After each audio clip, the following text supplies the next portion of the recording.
ఈరోజు మనం చెప్పుకునే అంశం ఏంటంటే యెహోవా యందు భయభక్తులు కలిగి ఉండాలి.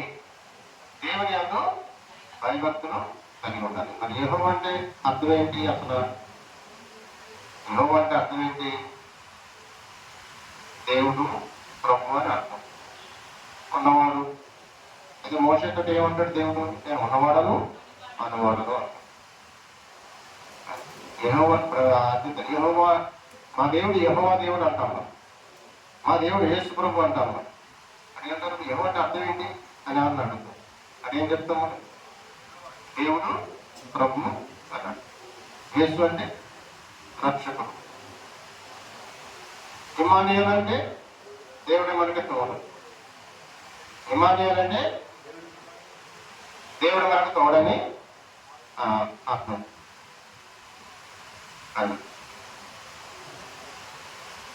అయితే మనకి జ్ఞానం అంటే ఏమిటో చెప్పాడు యోగం ఇక్కడ. జ్ఞానం ఎలా వస్తుంది? దేవుని యొక్క భయభక్తులే జ్ఞానమని, దుష్టత్వమును విడిచిన వివేకమని ఆయన నరులకు సూచించాను. ఎవరైతే దేవుడి యొక్క భయభక్తులు కలిగి ఉంటారో వాళ్ళకి జ్ఞానం వస్తుంది.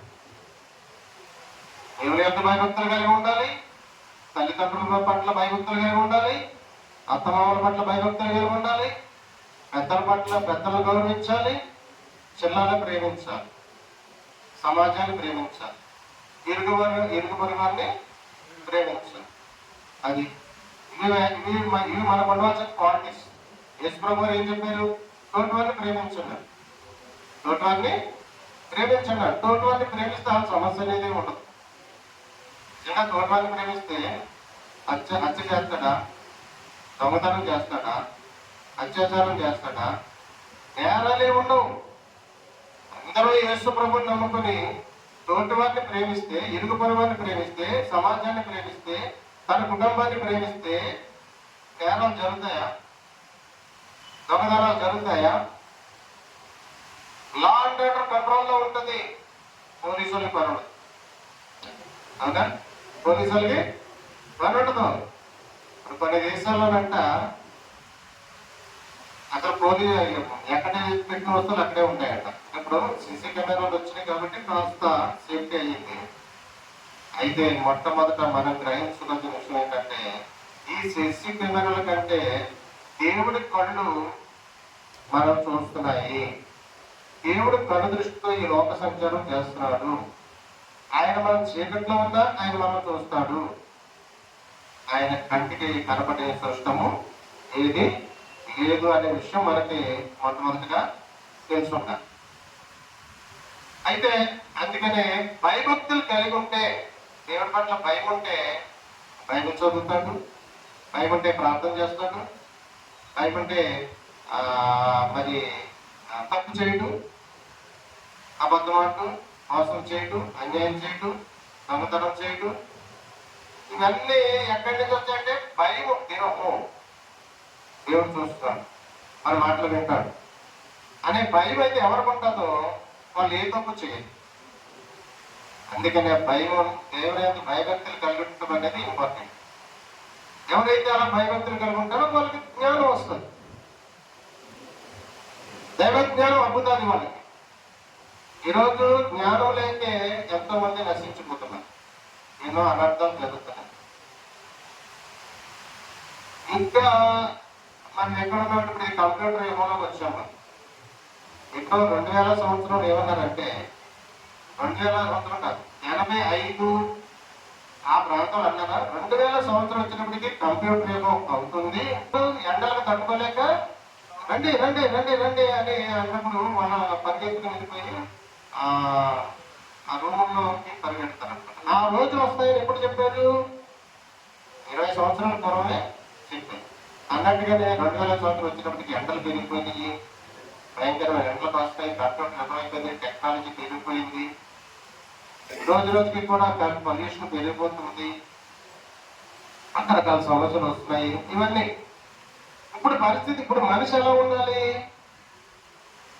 ఇప్పుడు అప్డేట్ అయిపోతూ ఉంటుంది కదా, రోజు రోజుకి జ్ఞానం పెరిగిపోతుంది, టెక్నాలజీ పెరిగిపోతుంది. ఇప్పుడు ఏదో ఆర్టిఫిషియల్ ఇంటెలిజెన్స్ అనే ఒక టెక్నాలజీ వచ్చిందంట. మరి అవన్నీ మనకి అప్డేట్ మనకి అన్ని విషయాలు తెలియాలి అని అంటే జ్ఞానం ఉండాలి, దైవ జ్ఞానం కూడా ఉండాలి. ఇక టెక్నాలజీ తెలియాలి. మరి ఈ రోజుకి కూడా దురదృష్టవశాత్తు ఫోన్ పే చేయడం చేతకాని వాళ్ళు ఉన్నారు, బిల్లులు కట్టడం చేతకాని వాళ్ళు ఉన్నారు. ఇప్పుడు ఈ సేవ అని పెట్టి కూర్చుంటాడు, అక్కడికి వెళ్తారు. ఇక ఫోన్ పే చేసినందుకు 50 రూపాయలు, బిల్లు కట్టినందుకు 50 రూపాయలు. ఎంత దారుణంగా వసూలు చేస్తారో డబ్బులు అంత దారుణంగా వసూలు చేయడం కూడా చూస్తున్నాం. ఊరికే టెస్ట్ చేసినందుకు 200 రూపాయలు పెద్ద మనిషి, టెస్ట్ చేసినందుకే ఏంటిది 50 రూపాయలు. రాత్రి పోటీలో కూడా ఊరికే టెస్ట్ చేసి అది ఎలా యూజ్ చేయాలో చెప్పి 150 రూపాయలు పడారు. 150 చేస్తే అలా ఉంది పరిస్థితి. అందుకనే జ్ఞానం, కొంత జ్ఞానం మనకు ఉండాలి. మన ఎన్నో విషయాలు మనం నేర్చుకోవాలి, టెక్నాలజీ నేర్చుకోవాలి, ఫోన్ యూజ్ చేయడం నేర్చుకోవాలి.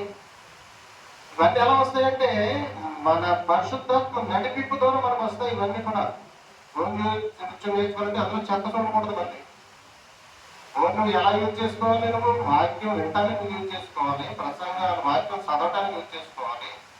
ఈరోజు ఫోన్ ద్వారా ఎంతో జ్ఞానం సంపాదించుకోవచ్చు నువ్వు సక్రమంగా వినియోగించుకుంటే. అంతేగాని నువ్వు చెత్తంతా చూసి, పరిమాణ చెత్తంతా చూసి ఏమేమో చూస్తే నీకేమో సేవ. నెట్ గూగుల్లోకి వెళ్తే ఏదైనా సెర్చ్ చేసి తెలుసుకోవచ్చు, యూట్యూబ్ కొడితే ఏదైనా వస్తుంది. అంటే నువ్వు మంచిగా ఉపయోగించుకోవాలి, చెడుని చెడు చెడు చెడు చూడకూడదు. అది ఏమన్నప్పుడు చెడు చూడకూడదు, చెడు వెనక చెడు మాట, చెడు చూడకూడదు, చెడు వినకూడదు, చెడు మాట. మహాత్మా గాంధీ గారు బైబిల్ గ్రంథం చదివి భారతదేశానికి స్వాతంత్రం తీసుకొచ్చి ఆయన 3 ముక్కల్లో చెప్పేశాడు, బాబు చెడు చూడకో, చెడు వెనకో, చెడు మాట్లాడు. అందుకని న్యాయస్థానంలో కోతుబొమ్మలు పెడతారు కదా, కోతుబొమ్మ. అందుకని మనం జ్ఞానము రావాలంటే దేవుని మీద భయభక్తులు కలిగి ఉంటాం, అప్పుడు మనకి జ్ఞానం వస్తుంది. సామెత గ్రంథం 19:27 ఏమని రాసి ఉంటుంది, 20 భయభక్తులు కలిగి ఉండట జీవసాధనము, అది కలిగిన వాడు అపాయం లేకుండా తృప్తిగా జీవించును. చదవట వాక్యము సామెతలు 19:27.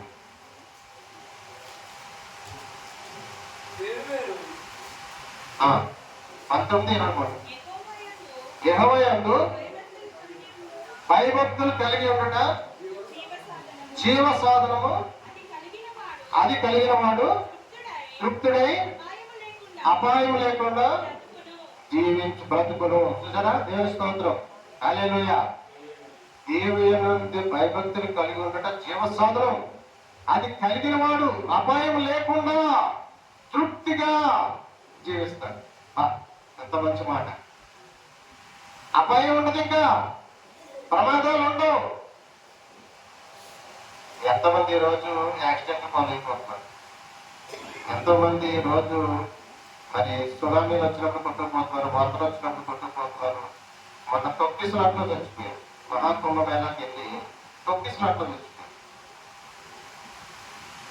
మరి ఎందుకు ఇవన్నీ జరుగుతున్నాయి? జ్ఞానం లేక. జ్ఞానము, అందుకనే ఎవరైతే దేవుని భయభక్తులు కలిగి ఉంటారో వాళ్ళ అపాయం లేకుండా తృప్తిగా ఉంటారు. చాలా ప్రమాదాల నుంచి దేవుడు తప్పించేస్తూ ఉంటాడు.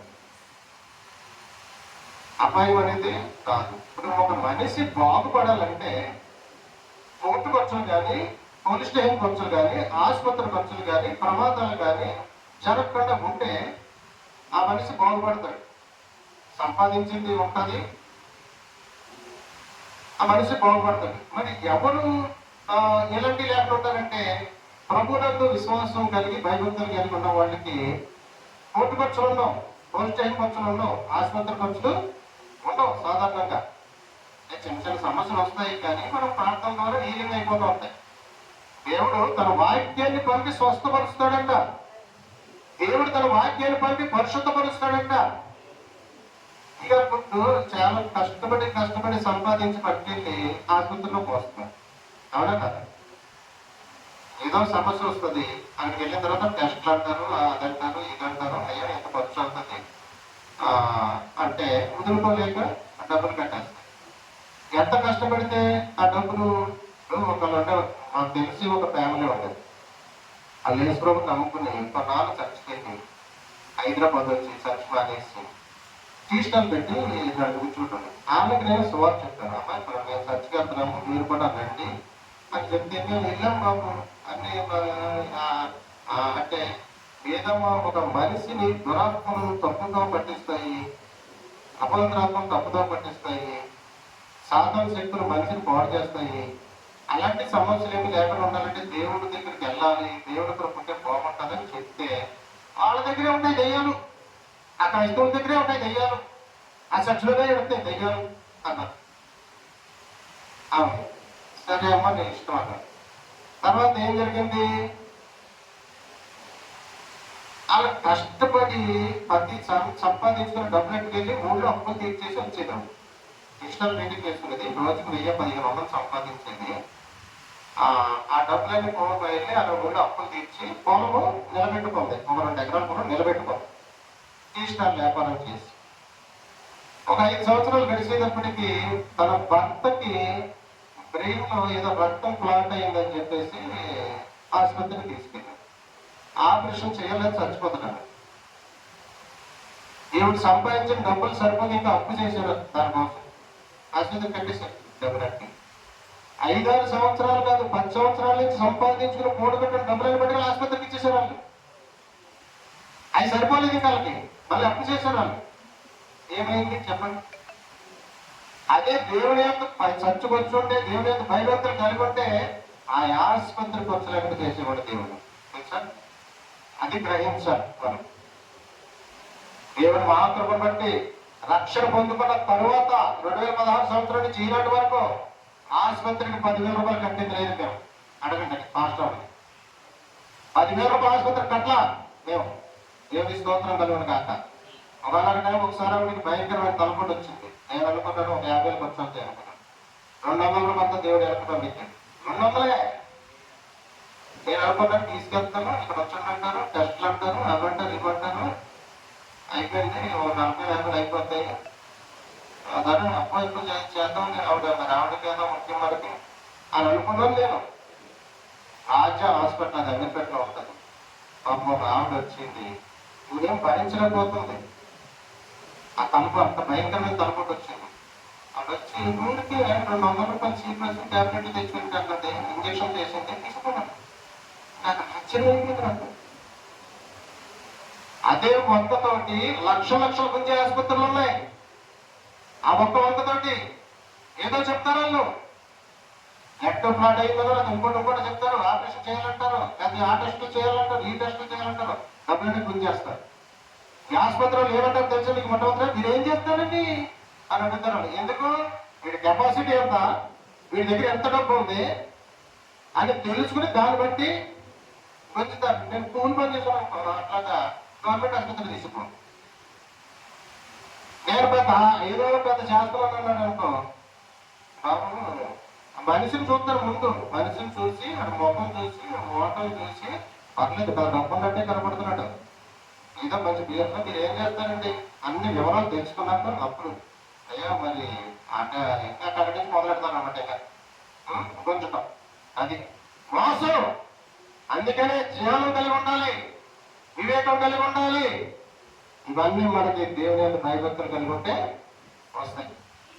యెషయా గ్రంథం 66:2 రాయబడి ఉంటుంది, ఎవడు నా యందు భయభక్తులు కలిగి దీనుడై వణుకుచుండునో వాని యందు నేను దృష్టించుతున్నాను.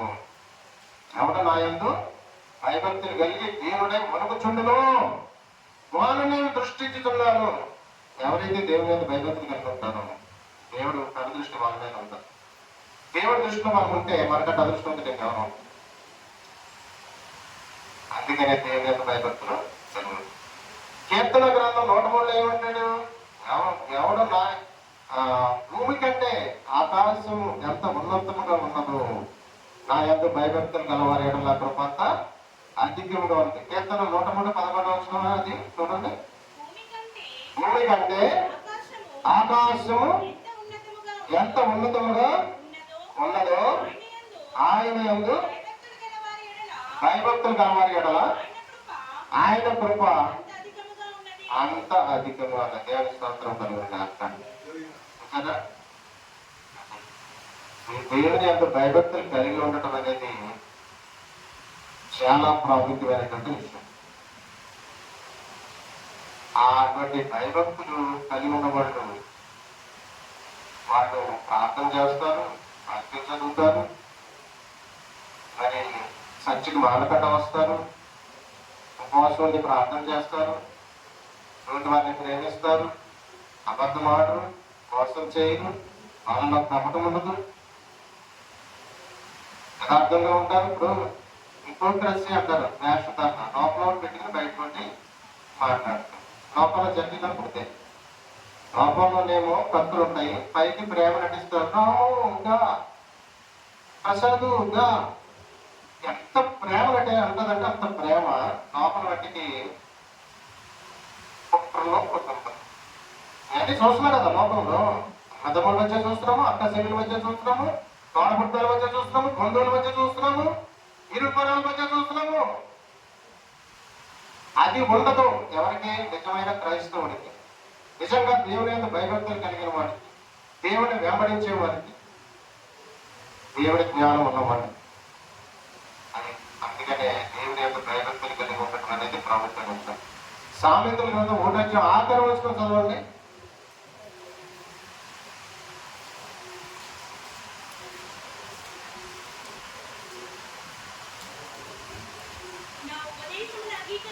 నా ఉపదేశమును అంగీకరించువాడు సురక్షితంగా ఉండను, కీడు వచ్చునన్న భయం లేక నెమ్మది కలిగి ఉంది. దేవుని స్తోత్రం. చూసారా, నా ఉపదేశమును అంగీకరించినవాడు సురక్షితంగా ఉండను, అతడు కీడు వచ్చిన భయం లేకుండా నెమ్మది కలిగి ఉండను. ఎంత ప్రాముఖ్యమైన విషయం. అందుకనే చర్చకు వచ్చినప్పుడు మనం శ్రద్ధగా, చర్చకు వచ్చినప్పుడైనా, ఏదైనా ప్రార్థనకి వెళ్ళినప్పుడైనా, మీటింగ్కి వెళ్ళినప్పుడైనా, నువ్వు ఎక్కడికి వెళ్ళినప్పుడైనా సరే నువ్వు శ్రద్ధగా వాక్యము వినా. ఎవరైతే శ్రద్ధగా వాక్యం ఉంటారో వాళ్ళు సురక్షితంగా ఉంటారు. కీడు వచ్చిన భయం లేకుండా నెమ్మదిగా ఉంటాను. ఎందుకంటే నా చింత నీ చింత నా మీదే అంటున్నాడు దేవుడు. భయపడకండి అంటున్నాడు దేవుడు. 365 సార్లు దేవుడు 66 సార్లు చెప్పాడు దేవుడు. అంటే రోజుకి ఒక్కసారి చెప్పిన భయపడకండి అన్నాడు. అలాగే నీ చింత నా మీదే అన్నాడు. నేను నా ప్రియులు నిద్రించుండగా వారికి ఇస్తాను అన్నాడు. అవునా? ఎవరైతే భయ అట్లా ఉంటారో వాళ్ళకి ఇంకా కీడు వస్తుందని భయం ఉండదు. ఏదైనా జరగని, ఏదైనా జరగని భయం అనేది ఉండదు. అది మన మీదకి వస్తుంది అనేది ఉండదు. మనకి ప్రభు ఉన్నాడు, మనకి దేవుడు ఉన్నాడు, మనకేంటి ఆయన చూసుకుంటాడు అనే ఒక ధైర్యం మనకు ఉంటుంది. ఎన్ని ప్రమాదాలు జరుగుతున్నాయి. టిబెట్లో భూకంపాలు వచ్చినాయి, మరి సౌత్ అరేబియాలో వరదలు వచ్చినాయి, అమెరికాలో అగ్ని తుఫాను వచ్చింది. ఎంతోమంది నశించిపోయి చనిపోతున్నారు, ప్రమాదాలు బాధపడి చనిపోతున్నారు, భూకంపాలు వచ్చి చనిపోతున్నారు, ముందుపోతుందట, విడిపోతుందట. మరణాన్ని తప్పించుట యెహోవా వశం. మరణాన్ని తప్పించుట యెహోవా వశము. నీ ఉన్న ప్రాంతంలో ఒక ప్రమాదం వస్తుందంటే కనుక దేవుడు అక్కడి నుంచి నేను తప్పిస్తాడంట. చూడండి, పక్షులకి తెలిసిపోతుంది ప్రమాదం వస్తుందని. అవి అక్కడి నుంచి ఖాళీ చేసి వేరే చోటకి వెళ్ళిపోతుంది. కుక్కలకి తెలిసిపోతుంది ప్రమాదం వస్తుందని, కాకులకి తెలిసిపోతుంది ప్రమాదం వస్తుందని. ఎందుకు? ఆ జ్ఞానం దేవుడు వాటికి ఇచ్చాడు. సమస్త జీవరాశులు కూడా దేవుడికి ప్రార్థన చేస్తాయి. తెలుసా మీకు? సమస్త జీవరాశులు కూడా దేవుడికి ప్రార్థన చేస్తారు. కానీ మనిషిగా దేవుడి పట్ల భయం లేకుండా పోయింది ఈరోజు. ఆకాశాన్ని, భూమిని, సముద్రమును, జలధారను కలుగజేసిన సృష్టికర్త అయినటువంటి దేవుడు స్వయంగా మనం నిర్మించి ఆయన మన నాశకాలంతరంలో జీవాయన ఉంది, జీవాత్మన చేసి నీకు ఒక చక్కని రూపం ఇచ్చి నిన్ను ఈ భూమి మీద నిలబెట్టి నిన్ను పోషిస్తూ ఉంటే ఆయన ఎంత భయం ఉండదు. ఈ మనుషులకి దేవుడే లేడంటారు. దేవుడు లేడన్న వాళ్ళు ఉన్నారా లేదా? దేవుడు లేడు. చర్చికి రమ్మంటే రాదు. దేవుడు నమ్మకమంటే ఏదో చెప్తాడు. పైగా రకరకాల నిందలు అన్నీ కూడా అపవాది తంత్రం అన్నమాట. అది సాతాను యొక్క క్రియలు అన్నీ కూడా మనుషుల్లో దురాత్మలు మనుషుల్ని ఆవరించి ఆ దురాత్మల ప్రభావం తోటి వాళ్ళు అట్లా ఉంటారు అన్నమాట. అది ఎవరు కరెక్ట్గా ఉన్నారంటే మనలో దురాత్మ మనలో కానీ మన గృహంలో కానీ దురాత్మలు కానీ దుష్టశక్తులు కానీ దెయ్యాలు కానీ లేకుండా ఉంటే వాళ్ళు కరెక్ట్గా ఉంటారు. మనుషుల్ని ప్రభావితం చేస్తాయి దురాత్మలు, దుష్టశక్తులు, అపవిత్రాత్మలు. మరి ఎవరికి అవి ఉండవంటే ప్రార్థన. ఆ ఇంట్లో ఒక భార్య భర్తలు ఉన్నారంటే ఆ గృహంలో ప్రార్థన ఉందా, వాక్యం వినపడిందా, అక్కడ దురాత్మలు ఉండవు, వచ్చినా ఉండలేవు. వాక్యం అంటే వెళ్ళిపోతాయి, పారిపోతాయి. ప్రార్థన అంటే పారిపోతాయి. బైబిల్ చదువుతుంటే పారిపోతాయి. ఏసు రక్తం వాటికి కనపడుతుంది. ఏ సేవలో అట్లా తెలుసు, ఏ సేవలో అట్లా తెలుసు, వెళ్ళిపోతాయి. అందుకని దేవుని భయభక్తులు కలిగి ఉండాలి, ప్రార్థన పూర్వకంగా ఉండాలి, పరిశుద్ధంగా ఉండాలి, బైబిల్ రీడింగ్ చేయాలి, ఎన్నో విషయాలు తెలుసుకోవాలి. చర్చకు వచ్చే వాళ్ళకి ఎన్నో విషయాలు తెలుస్తాయి. ఈ విషయాలు మన వచ్చేప్పుడు మనం చెప్పుకున్నట్టు మనకు తెలుసు. ఇంటికాడ కూడా తెలుస్తుందా? తెలియదు. చర్చకు వస్తే జ్ఞానం వస్తుంది, దేవుడి దగ్గరికి వస్తే జ్ఞానం వస్తుంది, ప్రార్థన చేస్తే జ్ఞానం వస్తుంది, బైబిల్ చదివితే జ్ఞానం వస్తుంది. బైబిల్ గ్రంథంలో, యోగ గ్రంథంలో అప్పుడు రాసినప్పటికీ మీకు మనం ఇప్పుడు అనిపించుకున్న ఏ సౌకర్యాలు లేవు. అప్పుడు ఫైన్స్ కానీ, లైట్లు కానీ, లేదా ప్రాజెక్టులు కానీ, ఈ ఫ్లైఓవర్స్ కానీ, కరెంట్ కానీ, తపాలా శాఖ కానీ, బ్రాండ్ మంచి మంచి రోడ్లు కానీ ఇవేమి లేవు. అప్పుడు గుర్రాల మీద వెళ్ళటము, గాడిద మీద వెళ్ళటము, దున్నపోతల మీద వెళ్ళటము, సైకిల్ కూడా ఉండేది కాదు. అప్పుడు మనిషి ఏమి అనుభవిస్తాడో, ఏమేమి కనిపెడతాడో యోగ గ్రంథంలో రాసి ఉంది. అందుకనే బైబిల్ చదివితే మనకి ఇవన్నీ తెలుస్తుంది. కాబట్టి దేవుని యొక్క బైబిల్ కలిగి ఉన్నాము. మాటలు దేవుని దీవించగా పరిశుద్ధ ప్రేమ స్వరండి దయగల తండ్రి స్తోత్రాలు చెల్లించడం బ్రహ్మ గోపోన్నతుల ఘనమైన దేవ ఆశ్చర్యకరణ ఆత్మకమైన తండ్రి నిన్న నేడు నిరంతరం మా మధ్య సంచారం చేసుకునేవాడు ప్రభావ రీతిగా ఆదివారము పునరుద్ధార దినం రోజున ఇతరమైన మనం పుట్టించడానికి ఆరాధించి భయపరచుటకు శ్రేష్టమైన సమయాన్ని పండించి ఆటలతో ప్రార్థనతో స్థుతియాలతో మీ నామను మైపరచుకున్నాము. వారికి మధ్యాహ్నం మాతో అందరితో మాట్లాడి దేవుని యొక్క భయభక్తులు కలిగి ఉండాలని ఈరోజు మాతో మాట్లాడడం స్తోత్రాలు. మేమందరం కూడా దేవుని యొక్క భయభక్తులు కలిగి పెద్దలను గౌరవిస్తూ తల్లిదండ్రుల పట్ల విధేయత కలిగి, దేవుడి పట్ల విధేయత కలిగి, అత్తమామల పట్ల విధేయత కలిగి, భయభక్తులు కలిగి సమాజాన్ని ప్రేమించే వారముగా, సంఘాన్ని ప్రేమించే వారముగా, ఇరుగు పని వారిని ప్రేమించే వారముగా, తోటి వారిని ప్రేమించే వారముగా, కుటుంబానికి సమాజానికి ఉపయోగపడే బిడ్డలుగా ఉండటానికి, జ్ఞానం దైవ జ్ఞానం పొందుకోవడానికి మా అందరికీ కూడా పైనుంచి వచ్చే జ్ఞానాన్ని మాకు అనుగ్రహించాం.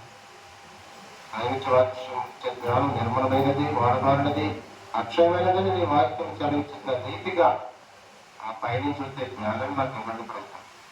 భయభక్తులు కలిగి ఉండే కృపను మాకు ఇవ్వండి ప్రభుత్వం. ప్రార్థన చేసే భాగ్యాన్ని మాకు ఇవ్వండి ప్రభుత్వం. తోటి వారికి సమర్పించే భాగ్యాన్ని మాకు ఇవ్వండి ప్రభుత్వం. అనేకులకు దీవెనకరంగా ఉండే భాగ్యాన్ని మాకు ఇవ్వండి ప్రభుత్వం. వాళ్ళందరినీ కూడా మీ ప్రభుగా హస్తాన్ని అర్థమవుతున్నాం. మా ప్రభు మా రక్షణ ప్రభు అయిన క్రీస్తు యేసు నామములో ప్రార్థిస్తున్నాము తండ్రి.